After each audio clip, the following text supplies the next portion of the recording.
সেরা ঠিকানা হচ্ছে কিন্তু থাকার জন্য এই মজুমদার নিবাস। চারিদিকে জলের মধ্যে, আর এখান থেকে আপনি দেখতে পারবেন এটি হচ্ছে মায়ের মূল গর্ভগৃহ।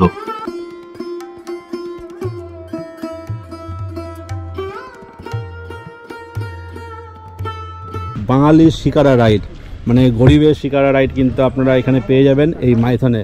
মাইথন শব্দের অর্থ মাইকে থান, অর্থাৎ মায়ের থান, যাকে বলা হয় বাংলায় মায়ের বাসভূমি। আমরা এসে পৌঁছেছি এই মুহূর্তে পাঞ্চেত ড্যামে। তো এই কয়লা উৎপাদন কেন্দ্র, এখানেও আছে কিন্তু কোল মাইন্স। গুড মর্নিং, আমরা এখন আছি মাইথনের মজুমদার নিবাসে, আর আজকে আমাদের থার্ড ডে। আর আমরা আজকেই এখানকার কিছু সাইট সিন করবো, কল্যাণেশ্বরী মন্দির যাব, নৌকোবিহার করে চলে যাব আজকে ব্ল্যাক ডায়মন্ড ধরে হাওড়ার উদ্দেশ্যে।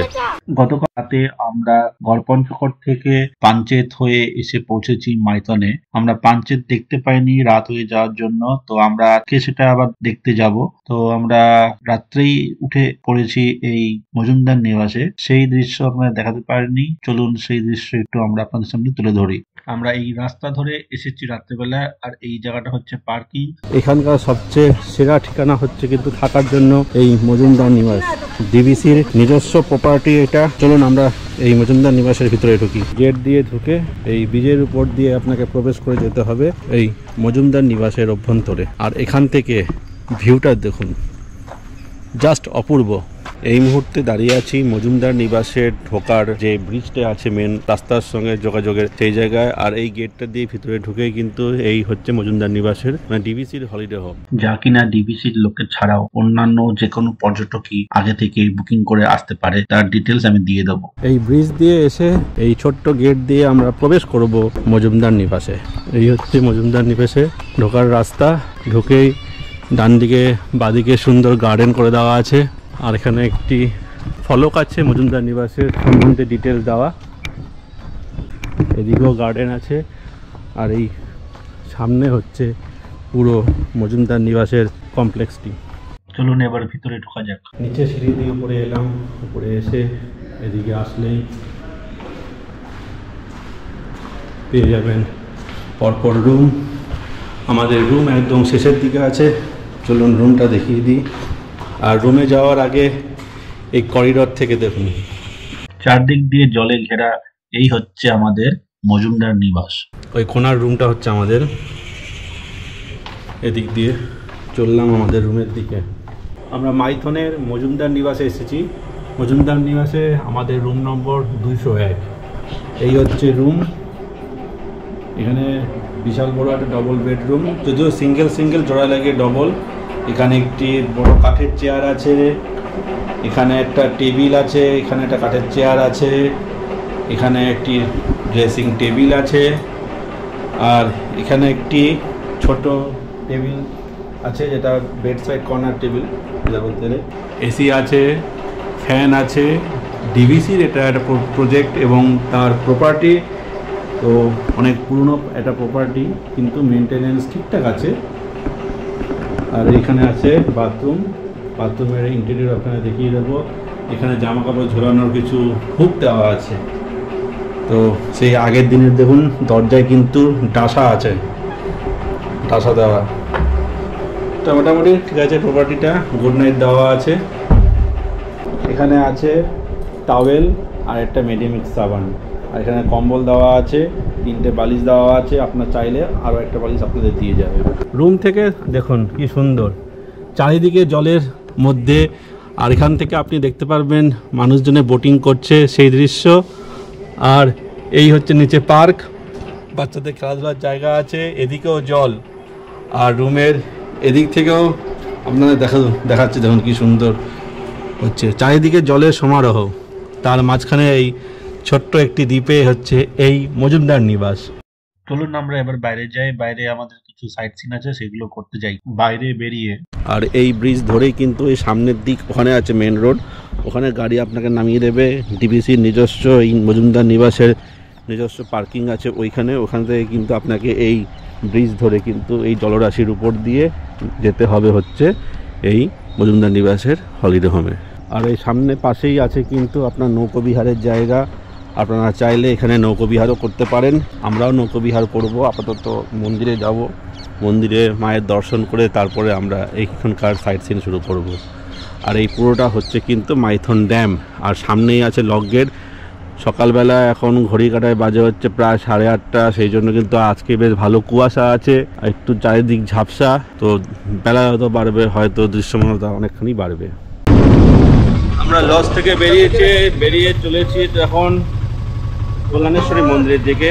আর আমরা পেয়ে গেছি আমাদের পাশেই এখান থেকে অটোওয়ালাকে, আর অটোওয়ালাতে আমাদের প্রথমে নিয়ে যাবে হচ্ছে মন্দিরের ওখানে পুজো দেবো, যদি ফাঁকা থাকে তাহলে পুজো দেবো। পুজো দিয়ে আমরা যাবো হচ্ছে এখানে সময় কাটিয়ে আমরা আবার ফিরে আসবো। সেখান থেকে আমরা কিছুক্ষণ সময় কাটাবো নৌকোবিহারে, তারপরে আমরা যাবো হচ্ছে নাচ সেরে পাঞ্চেত। সেখান থেকে আমাদের কুমারটুলিতে স্টেশনে পৌঁছে দেবে। টোটাল বাড়ি ভাড়া করলো মন্দিরের জন্য 200 টাকা, আর পাঞ্চেতে ওই সাইড সিনের জন্য দিতে হচ্ছে 700 টাকা। তো আমি ভাইয়ের নাম, দাদার নাম হচ্ছে লালু, আর ফোন নম্বর আমি বলুন, ফোন নম্বরটা আমার দরকার না, 938261957। আমি নম্বরটা স্ক্রিনে দিয়ে দেবো, ডেসক্রিপশন বক্সেও দিয়ে দেবো।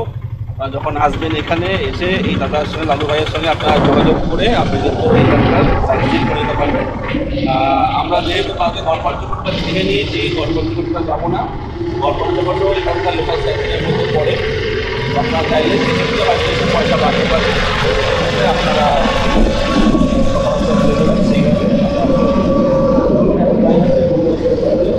আর আমাদের এই নিবাস থেকে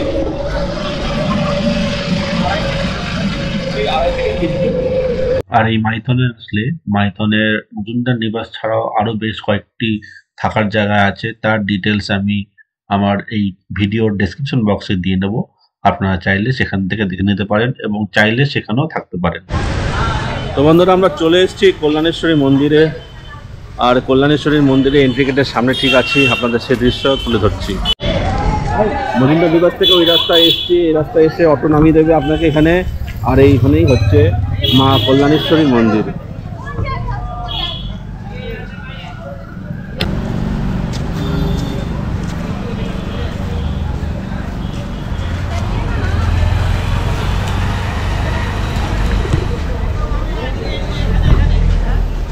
চলুন মায়ের মন্দিরে প্রবেশ করা যায়।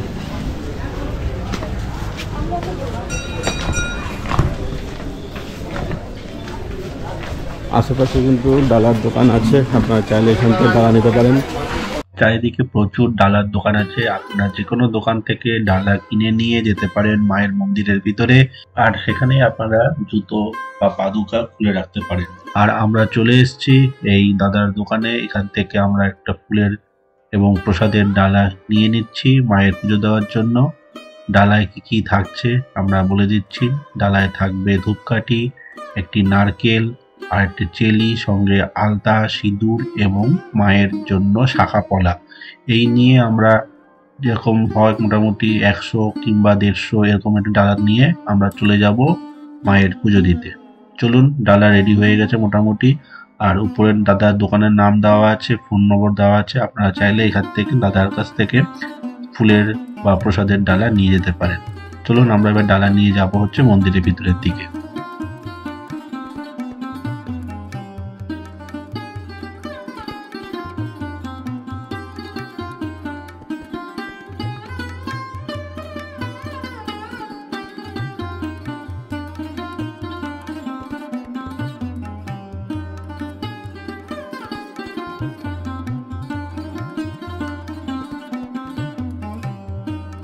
সকাল সকাল বেশ ভালোই লাইন পড়েছে। আজ রবিবার এবং শনিবার কিন্তু বেশ ভালো ভিড় হয়ে থাকে, তাও কিন্তু তুলনামূলকভাবে আজকে জানতে পারলাম সেই তুলনায় কিন্তু ভিড় একটু কম আছে। যাই হোক, আমরা লাইনে দাঁড়িয়েছি, লাইনে দাঁড়িয়ে আমরা কিন্তু আগে পুজো দিয়ে নেব, আর ততক্ষণে আমি একটু চারপাশটা ঘুরে দেখাচ্ছি আপনাদেরকে। আর এই মন্দির কিন্তু খুবই জাগ্রত, বিশেষ করে সেই সব দম্পতি যাদের সন্তান হয় না, এখানে মায়ের পুজো দিলে কিন্তু সেই দম্পতির কিন্তু সন্তান লাভের সম্ভাবনা অনেক বেড়ে থাকে। সেই হিসেবে এই মন্দির ততখানি কিন্তু জাগ্রত। আমি মন্দিরের সাইডের একটি রাস্তা দিয়ে বেরিয়ে চলে এসেছি মন্দিরেরই পাশের একটি নদীর পাশে। সেই নদীটির দিকে যাব আমি। তার আগে মন্দিরে পুজো দেওয়ার টাইম হয়ে গেছে, চলুন পুজোটা দিয়ে আসি।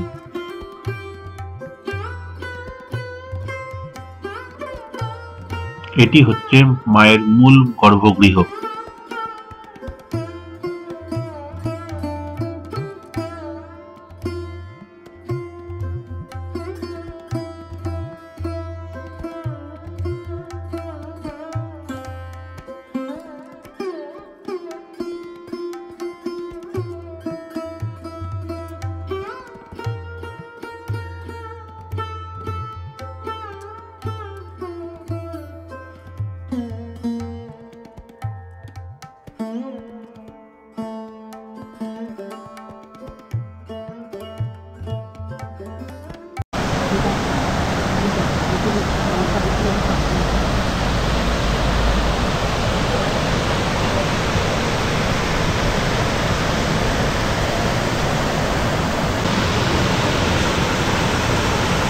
কল্যাণেশ্বরী মাতার মন্দিরে পুজো দিয়ে আপনারা মন্দিরের ঠিক ডান দিকে এই নদীর ধারেও আসতে পারেন।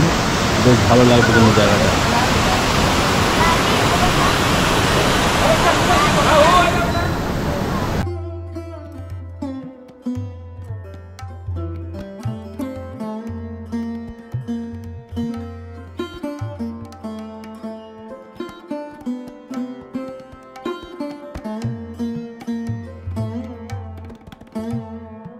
বন্ধুরা, চলে এসেছি মাইথনের পিকনিক স্পট। এই বিশাল বড় জায়গা একটা, এখন তো পুরো ফাঁকা চারিদিক। এখানে শীতকালে কিন্তু যথেষ্ট পরিমাণ লোকের সমাগম হয় এবং এর সঙ্গে থাকে হচ্ছে পিকনিকের জায়গাটা এটা। আর এখান থেকেও আপনারা বোটিং করতে পারেন। এখানে যে বোট রাখা আছে, এই বোটে আপনাকে মোটামুটি 500 টাকা থেকে শুরু আছে। এখানে তো সামনে আছে আনন্দদ্বীপ, এর সামনে যেটা আছে। আর এদিকে একটা পুলিশ ক্যাম্প আছে, ফায়ারিং ক্যাম্প, ওখানেও নিয়ে যেতে পারে। এই মোটামুটি আপনার 500 টাকা থেকে শুরু আছে। আর এখান থেকে আরেকটা দ্বীপ আছে, এটা সবুজ দ্বীপ, সেখানে যদি যান তাহলে এই দুটো দ্বীপ মিলে আপনাকে টোটাল নেবে হচ্ছে 1000 টাকা এবং আপনাকে ওখানে নামাবে 10-15 মিনিট, আধ ঘন্টা, আপনার যেরকম ওখানে ইচ্ছা সেরকম সময় কাটিয়ে আপনারা কিন্তু আবার ব্যাক করে এখানে চলে আসতে পারেন। তো এই হচ্ছে মাইথন ড্যামের ঠিক এদিকটার জলাধারটা এরকম।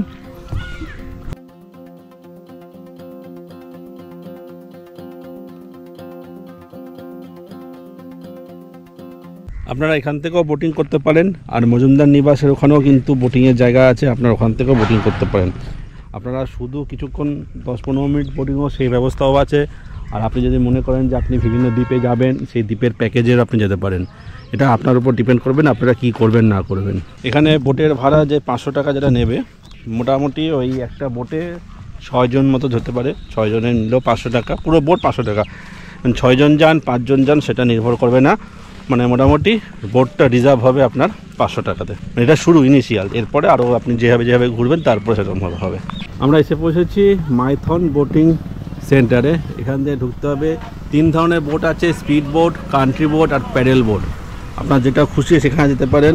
আর রেট কোনটার কি আছে আমি এখানে গিয়ে আপনাদের দেখাচ্ছি। নিচে এই সিঁড়ি বেয়ে নিচে নামতে হবে। চলো নিচে যাই। স্পিড বোটের রেট চার্ট দেওয়া আছে।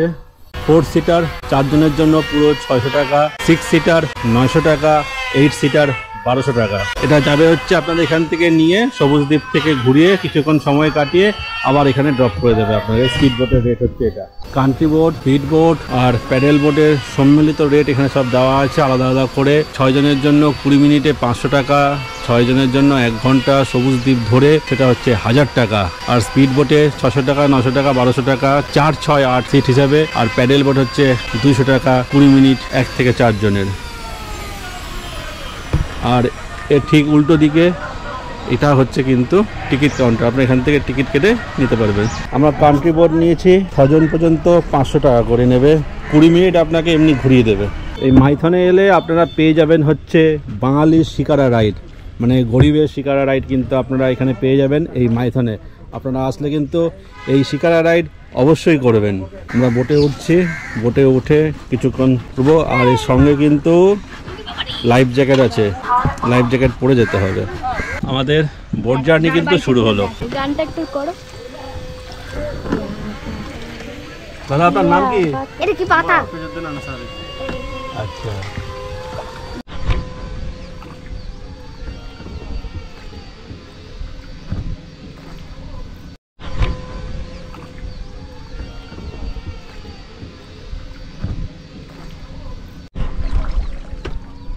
ভাই মাইথন ড্যামটা কতখানি বড়? এই জলাধারটা কত কিলোমিটার হবে?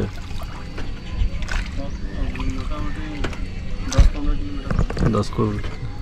আর জলের গভীরতা কতখানি আছে? এখানে হবে আপনার 15 ফুট মতন হবে। 15 ফুট, আগে গেলে 25 ফুট 25 ফুট 30 ফুট হবে। সামনে ওই যে দ্বীপটা দেখা যাচ্ছে ওটা হচ্ছে চামচ দ্বীপ, আর এর উল্টো দিকে যে সামনে যে পাহাড়টা দেখা যাচ্ছে এর উল্টো দিকে আছে সবুজ দ্বীপ। তো আমরা সেদিকে যাচ্ছি না এখন, আমরা একটু নৌকো বিহার করে আমরা আবার ঘাটে ফিরে যাব। আর টোটাল এরিয়া আছে মোটামুটি 12 বর্গ কিলোমিটারের মতো। এই যে নৌকো বিহার করতে কেমন লাগছে? ভালো। ভালো লাগছে? হ্যাঁ। কোনো রকম ভয় লাগছে না তো জলের মধ্যে থাকতে? হ্যাঁ, আচ্ছা। কতক্ষণ করবি? অল্প। অল্প, খুব বেশি করবে না? আর আমরা এখন চলে এসেছি যখন এখানে ফিশারিজের ব্যবস্থা আছে, কিছু মাছের চাষ হয় এই মাইথন ড্যামের লেকে। সেখানকার আগে ছোট ছোট যে মাছগুলো আছে সেইগুলো এখানে আগে, এগুলো বলতে পারেন হ্যাচারি, এখানে মাছের ছোট ছোট আগে উৎপাদন হয়, তারপরে সেগুলোকে একটু বড় হলে তারপরে মূল জলাশয়ে ছেড়ে দেওয়া হয়। আজকে সকাল থেকে কিন্তু আকাশ পরিষ্কার মোটামুটি, কিন্তু কুয়াশাচ্ছন্ন ভাব একটা রয়েছে, চারিদিকে একটু হেজিনেস আছে। একদম ক্রিস্টাল ক্লিয়ার থাকলে কিন্তু আরও বেশ ভালো লাগতো। ওই দূরে দেখা যাচ্ছে সেটা হচ্ছে সবুজ দ্বীপ, আর আমরা এখান থেকে আমরা ব্যাক করবো। মজুমদার নিবাসের আরেক প্রান্তে চলে এসেছি।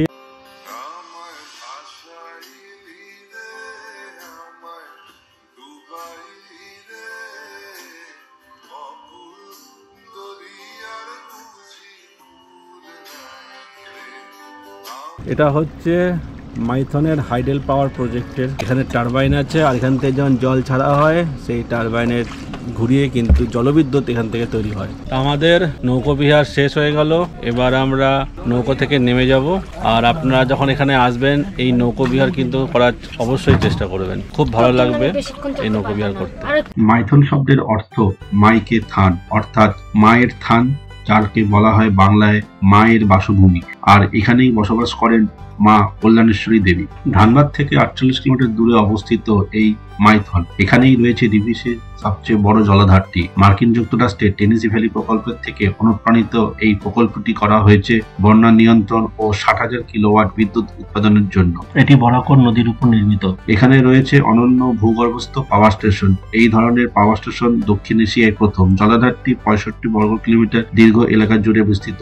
এটা 15,712 ফুট দীর্ঘ ও 165 ফুট উঁচু।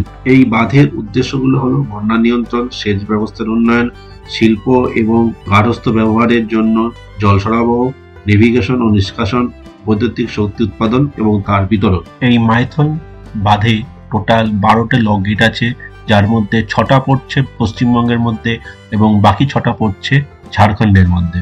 আর এই মুহূর্তে আমরা চলেছি সেই লক গেটেরই উপর দিয়ে।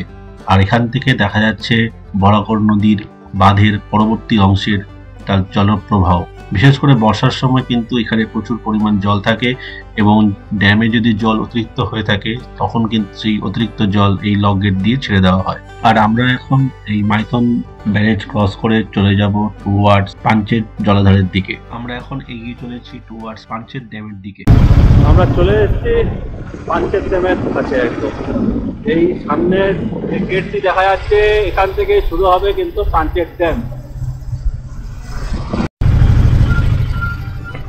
ঝাড়খণ্ডের অন্তর্গত সুবিশাল যে জলাশয়গুলো আছে তার মধ্যে অন্যতম হচ্ছে এই পাঞ্চেত। এই পাঞ্চেত ড্যাম প্রায় 6.8 কিলোমিটার দীর্ঘ এবং উচ্চতা প্রায় 45 মিটার। আর এর আয়তন প্রায় 28 বর্গ কিলোমিটার।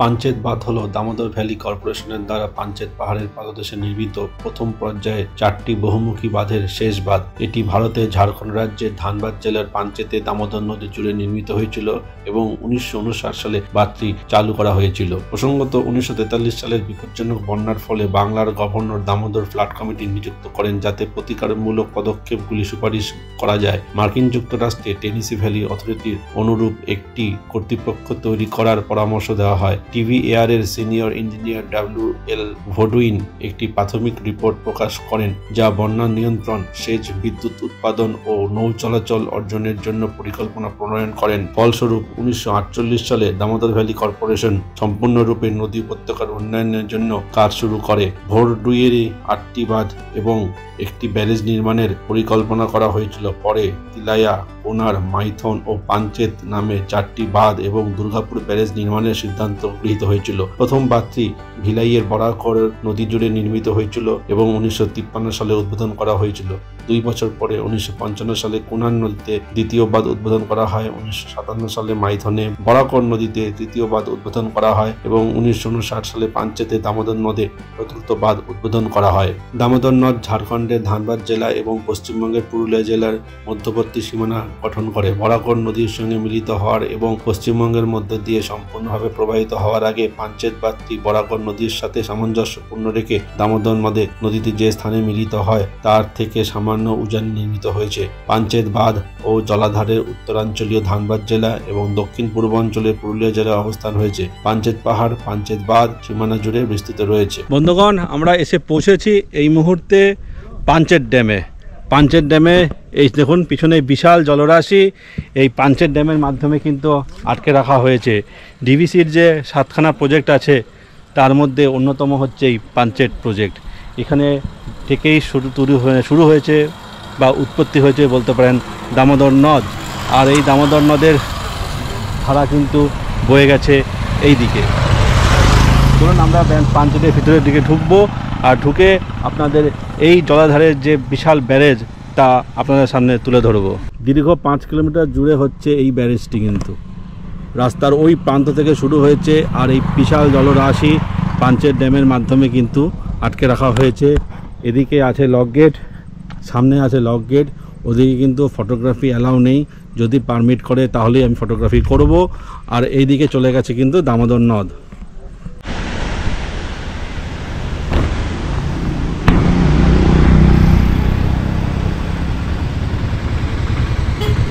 আমরা এখন চলেছি ঝাড়খণ্ডের একটি বিশেষ কয়লা খনি দেখতে। তো সেদিকে এগিয়ে যাচ্ছি। আর কোনোদিন কয়লা খনি দেখিনি, তো কয়লা খনির দিকে এগিয়ে যাই, দেখি কয়লা খনি থেকে কিভাবে কয়লা উত্তোলন করা হয়। বন্ধুরা, আমরা আছি এখন ঝাড়খণ্ডে। আর ঝাড়খণ্ড বিখ্যাত কিন্তু হচ্ছে কয়লা খনির জন্য। আর কয়লা খনির ধানবাদে আছে ভারতের বলা হয় কয়লার অন্যতম ভাণ্ডার এই ঝাড়খণ্ডের এই ধানবাদ এরিয়া। আর সেই জন্যই আমরা কিন্তু এখন এসে পৌঁছেছি বসন্তী মাতা দহিবাড়ি কয়লা খনিতে। আর নিচে আমি এখান থেকে আপনাদের দেখাবো কয়লা খনির কেমন দেখতে। চলুন।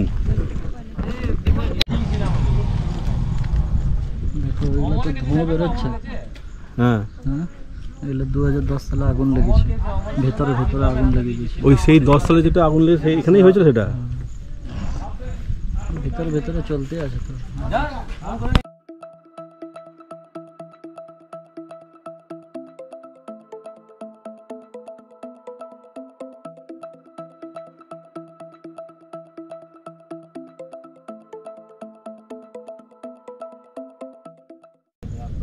আমি এখন আছি পশ্চিমবঙ্গের না, ভারতবর্ষের অন্যতম কয়লা উৎপাদন কেন্দ্র ধানবাদের একটি অংশে। নামটা আমি স্ক্রিনে দিয়ে দিলাম। আর এই যে এখানে দেখা যাচ্ছে এটা হচ্ছে কিন্তু এই কয়লা উৎপাদন কেন্দ্র। এখানেও আছে কিন্তু কোল মাইন্স। আর কোল ইন্ডিয়ার সাবসিডিয়ারি হচ্ছে ভারত কোকিং কোল লিমিটেড, তার আন্ডারেই পড়ছে এই বিশাল বড় কয়লা খনি অঞ্চলটা কিন্তু। তো দেখে নিই আপনাদের এক দৃশ্যে।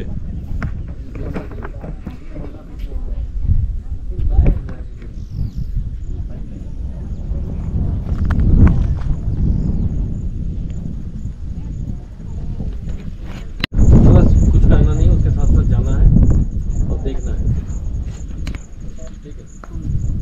मशीन लेके जाएंगे, तुम नहीं चलाओ, सिर्फ देखना कि ওই দূরে দেখুন ওখান থেকে কিন্তু ধোঁয়া বেরোচ্ছে, তার মানে ওখানে কিন্তু কোনো জায়গায় না কোনো জায়গায় কয়লার মধ্যে কিছুটা হলেও আগুনের ফুলকি জ্বলে গেছে। এদিকেও দেখুন আছে, এখানেও ধোঁয়া বেরোচ্ছে কিন্তু। कौन है वो बोलिए, क्या नाम है?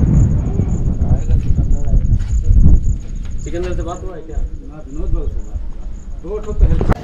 বন্ধুরা আমরা চলে এসেছি আমাদের ট্যুর শেষে প্রায় শেষ পর্যায়ে। এখন আছি কুমারটুলি স্টেশনে। এখান থেকে আমরা ব্ল্যাক ডায়মন্ড এক্সপ্রেস ধরবো। টোটাল 4টি এপিসোড মিলে তৈরি করলাম এই পুরুলিয়া ট্যুর, সঙ্গে মাইথন। আর আপনারা চাইলে প্রত্যেকটা এপিসোড দেখে নিতে পারেন। আর যদি কোনো অসুবিধা হয় আমাকে কমেন্টস করে জানাতে পারেন, আমি উত্তর দেওয়ার যথেষ্ট চেষ্টা করব। আমরাও ফিরে চলেছি ট্যুর শেষে ঘরের পথে, আর এখানকার শ্রমিকরাও দিনের শেষে ফিরে চলেছে ঘরের পথে।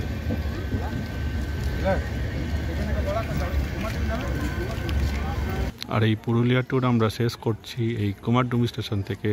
এখান থেকেই আমরা ধরে নেব ব্ল্যাক ডায়মন্ড এক্সপ্রেস টুয়ার্ডস হাওড়ার দিকে।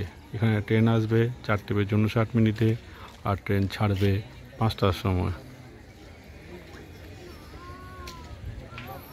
আর আমরা হাওড়া পৌঁছাবো ধরে নিন মোটামুটি 9:20 নাগাদ শিডিউল টাইম। নির্দিষ্ট সময়ে ট্রেন এসে পৌঁছেছে কুমারডুবি স্টেশনে এবং নির্দিষ্ট সময়ে ট্রেন ছেড়ে দিয়েছে। আমরা এখন এগিয়ে চলেছি টুয়ার্ডস আসানসোলের দিকে।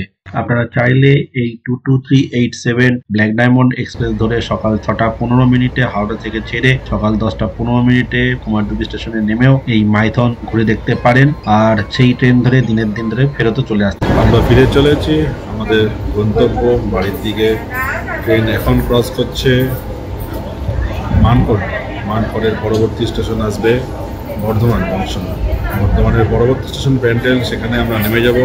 নেমে শেষ করব হচ্ছে আমাদের এবারের যাত্রা। আর আপডেট পরবর্তী গন্তব্যের জন্য জুড়ে থাকুন ঘুরতে ভালোবাসি চ্যানেলে, আর দেখতে থাকুন ঘুরতে ভালোবাসি চ্যানেল, সঙ্গে থাকুন।